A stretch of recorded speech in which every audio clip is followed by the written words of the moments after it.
তো হ্যালো বন্ধুরা, সবাই কেমন আছো? তো আশা করি সবাই ভালো আছো।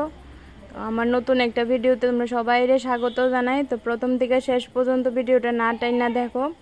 ওই দেখো কাতলা মাছ, তো কাতলা মাছ দিয়ে আমি ভাপা করে দেখামো। এই দেখো চুলাই জাল করে নিছি।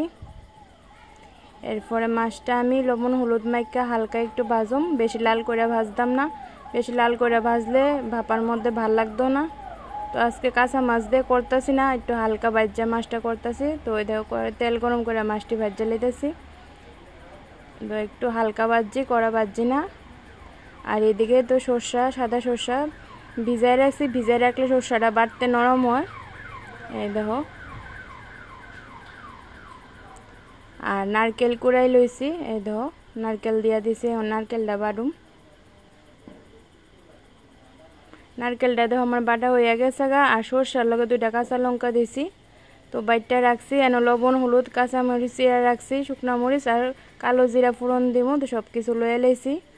তো কড়াই তেল গরম করে প্রথমে শুকনা মরিচটা দিয়া দিছি। তো শুকনা মরিচটা হয়ে গেলে এখন দেখো কালো জিরা দিয়া এবার নারকেল বাটাটা প্রথমে দিছি। তো হালকা ভাজা সর্ষে বাটা দিয়া লবণ হলুদ আর কাঁচা লঙ্কা দিয়ে একটু জল দিয়া সর্ষেটা মশলাটা ভালো করে কষাইলাম।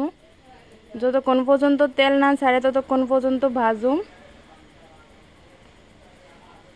তারপর ওই তেল ছাড়া আইসে আমি মাছটি দিয়া দিছি। তো ঝোলটা একটু বেশি দিমু, কারণ আমি কাঁচা মাছ দিয়ে করতেছি না। ঝোলটা বেশি না দিলে সিদ্ধটা ভালো হইতো না।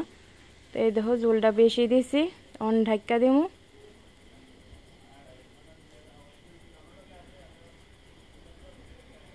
ভালো করে মিশাই লাইতেছি মাছের লগে। কালারটা দেখো অনেক কত সুন্দর আইছে। তো কিছুক্ষণ পরেও তোমরা দেখাইতেছি কিভাবে ফুটতেছে। মাছটির উল্টাই দিমু, দিয়া ওই পিসটা আবার ইয়ে করুম। তো ওই দেখো আমার ভাপাটা তৈরি হয়ে গেছে। তো ভালো লাগলে একটা লাইক করে দিও।